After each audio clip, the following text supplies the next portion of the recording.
علیکم، آج ہم قواعد پڑھیں گے۔ سب سے پہلے اسم کی اقسام پڑھیں گے۔ معنی کے لحاظ سے اسم کی دو اقسام ہیں، اسم معرفہ، اسم نکرہ۔ اسم معرفہ وہ کلمہ ہے جو خاص آدمیوں، چیزوں یا جگہوں کے ناموں کو ظاہر کرے، مثلا اسلم، جمعہ، اسلام آباد، کوہ صفا وغیرہ۔ اسم نکرہ وہ کلمہ ہے جو کسی خاص شخص، چیز یا جگہ کا نام نہ ہو، بلکہ وہ عام شخصوں، جگہوں یا چیزوں کے استعمال کیا جائے، مثلا لڑکا، دن، شہر اور پہاڑ وغیرہ۔ اسم کی اقسام بناوٹ کے لحاظ سے اسم کی تین اقسام ہیں، اسم جامد، اسم مصدر، اسم مشتق۔ اسم جامد وہ کلمہ ہے جو نہ خود کسی اور کلمے سے بنا ہو، نہ ہی اس سے کوئی اور کلمہ بن سکے، اسم جامد کہلاتا ہے، مثلا اینٹ، پتھر، چٹان وغیرہ۔ اسم مصدر وہ کلمہ ہے جو خود تو کسی اور کلمے سے نہ بنا ہو، لیکن مقررہ قاعدوں کے مطابق اس سے اور بہت سے اسم اور فعل بنائے جا سکیں، اسم مصدر کہلاتا ہے، مثلا کھانا پینا، لکھنا پڑھنا وغیرہ۔ اسم مشتق وہ کلمہ ہے جو خود تو کسی مصدر سے بنا ہو، لیکن اس سے مزید کوئی کلمہ نہ بن سکے، مثلا لکھائی، کھیل، تیراک اور اڑان وغیرہ۔ زمانے کے لحاظ سے فعل کی اقسام: فعل ماضی، فعل حال، فعل مستقبل۔ فعل ماضی وہ فعل ہے جو گزرے ہوئے زمانے میں کسی کام کرے، فعل ماضی کہلاتا ہے، مثلا دوڑا، کھایا پیا وغیرہ۔ فعل حال وہ فعل ہے جس میں کسی کام کا موجودہ زمانے میں کرنا یا ہونا پایا جائے، مثلا جاتا ہے، کرتے ہیں، سن رہے ہو وغیرہ۔ فعل مستقبل وہ فعل ہے جس میں کسی کام کا آنے والا ہونا پایا جائے، مثلا پڑھے گا، لکھو گے اور کھیلیں گے وغیرہ۔ فعل ماضی کی اقسام: ماضی مطلق، ماضی قریب، ماضی بعید، ماضی استمراری، ماضی شکیہ، ماضی شرطی یا تمنائی۔ فعل ماضی مطلق وہ فعل ہے جس میں کسی کام کا گزرے ہوئے زمانے میں ہونا تو پایا جائے، لیکن یہ معلوم نہ ہو سکے کہ وہ گزرا ہوا زمانہ قریب تھا یا دور، مثلا اٹھا، بیٹھا، کھایا وغیرہ۔ فعل ماضی قریب وہ فعل ہے جس میں کسی کام کا قریب کے گزرے ہوئے زمانے میں ہونا پایا جائے، مثلا کھایا ہے، لکھی ہے۔ فعل ماضی بعید وہ فعل ہے جس میں کسی کام کا دور کے گزرے ہوئے زمانے میں ہونا پایا جائے، مثلا گیا تھا، خریدی تھی۔ ماضی استمراری وہ فعل ہے جس میں کسی کام کا گزرے ہوئے زمانے میں جاری رہنا اور یا بار بار ہونا پایا جائے، مثلا جاتا تھا، رکھتا تھا، کھیل رہے تھے وغیرہ۔ فعل ماضی شکیہ وہ فعل ہے جس میں کسی کام کا گزرے ہوئے زمانے میں ہونا پایا جائے لیکن شک کے ساتھ، مثلا سنا ہوگا، دیکھے ہوں گے، آئی ہوگی وغیرہ۔ فعل ماضی شرطی یا تمنائی وہ فعل ہے جس میں کسی کام کا گزرے ہوئے زمانے میں ہونے کی خواہش یا شرط پائی جائے، اگر خواہش پائی جائے تو اسے ماضی تمنائی کہیں گے، اور اگر شرط کا ذکر ہو تو یہ ماضی شرطی کہلائے گی، مثلا سیکھتا، کھاتا، بنتا وغیرہ۔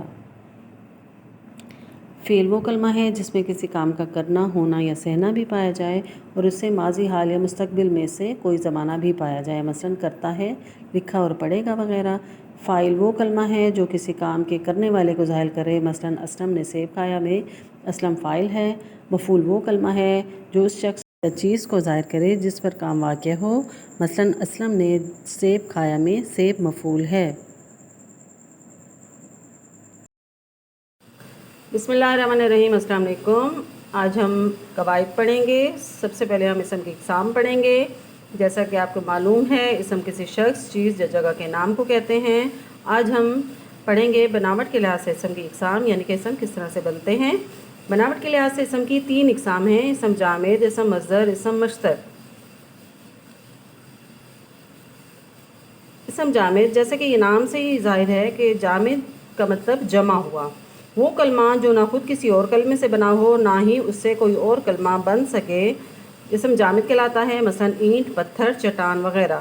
یعنی کہ یہ ایسا لفظ ہے جو کسی اور لفظ سے نہیں بنا، اور نہ ہی اس سے اور لفظ بنائے جا سکتے ہیں۔ اب اینٹ سے ہی ظاہر ہے کہ اینٹ کسی اور لفظ سے نہیں بنا، اور نہ ہی اینٹ سے کوئی اور لفظ نکل سکتا ہے، یعنی کہ یہ جامد لفظ ہے۔ جیسا کہ نام سے ظاہر ہے، اسم جامد جمع ہوا، یہ ہل نہیں سکتا، اس سے کوئی اور لفظ نہیں بن سکتا۔ اسی طرح سے اور بھی بہت سے اسم ہیں، جیسے کہ کرسی، میز وغیرہ، اس سے بھی کوئی اور لفظ نہیں بنائے جا سکتے، نہ ہی یہ کسی لفظ سے بنے ہیں۔ دوسرا ہے اسم مصدر، وہ کلمہ جو خود تو کسی اور کلمے سے نہ بنا ہو لیکن مقررہ قاعدوں کے مطابق اس سے اور بہت سے اسم اور فعل بنائے جا سکیں، اسم مصدر کہلاتا ہے۔ اب اسم جامد تو کسی اور لفظ سے نہیں بنا، لیکن اس سے اور نہ ہی اس سے اور لفظ بنائے جا سکتے ہیں۔ اسی طرح اسم مصدر بھی کسی لفظ سے نہیں بنا، لیکن اسم مصدر سے اور بہت سے لفظ بنائے جا سکتے ہیں۔ اب اسم مصدر کی مثال ہے کہ اس کے اینڈ میں نون الف نہ آتا ہے، جیسے کھانا، پینا، لکھنا، پڑھنا وغیرہ۔ اب یہ کھانا کسی لفظ سے تو نہیں بنا، یہ کسی اور لفظ سے نہیں نکلا، لیکن کھانا سے ہم اور بہت سے لفظ نکال سکتے ہیں، جیسا کہ کھایا، کھاتا ہے، کھائے گا. اسی طرح پینا سے ہم اور لفظ لکھا سکتے ہیں، پیتا، پیے گا.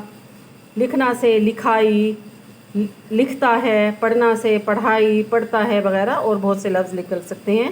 تو اسم مصدر وہ اسم جو کسی لفظ سے نہیں بنا لیکن اس سے بہت سے الفاظ بنائے جا سکتے ہیں. تیسرا اسم مشتق وہ کلمہ جو خود تو کسی مصدر سے بنا ہو لیکن اس سے مزید کوئی کلمہ نہ بن سکے، مثلا لکھائی، کھیل، پڑھا ہوا، تیراک اور اڑان وغیرہ. جیسا کہ آپ نے اوپر پڑھا کہ اسم جامد سے کوئی کسی لفظ سے نہیں بنا، نہ ہی اس سے کوئی اور لفظ بن سکتا ہے. اسی طرح اسم مصدر بھی کسی لفظ سے نہیں بنا لیکن اس سے اور بہت سارے الفاظ بنائے جا سکتے ہیں. اب مصدر سے جو الفاظ بنائے جا سکتے ہیں وہ اسم مشتق کہلاتے ہیں، یعنی کہ اسم مشتق اسم مصدر سے بنا ہے. وہ کلمہ جو خود تو کسی مصدر سے بنا ہو، یعنی کہ اسم مشتق اسم مصدر سے بنا ہے لیکن اب اس سے مزید کوئی کلمہ نہیں بن سکتا، یعنی کہ اس سے آگے کوئی لفظ نہیں بن سکتے.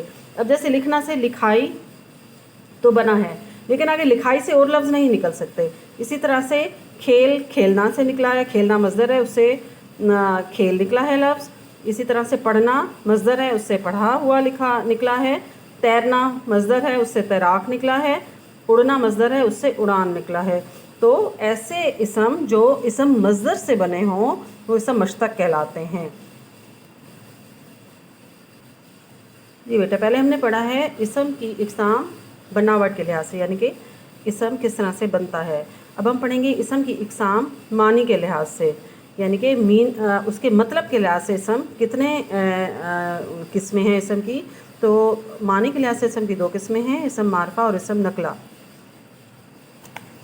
اسم معرفہ یعنی کہ اسم خاص وہ کلمہ ہے جو خاص آدمیوں، چیزوں یا جگہوں کے ناموں کو ظاہر کرتا ہے، مثلا اسلم، جمعہ، اسلام آباد، کوہ صفا وغیرہ، یعنی کہ ایسے نام جو کسی خاص شخص، جگہ یا چیز کو ظاہر کریں.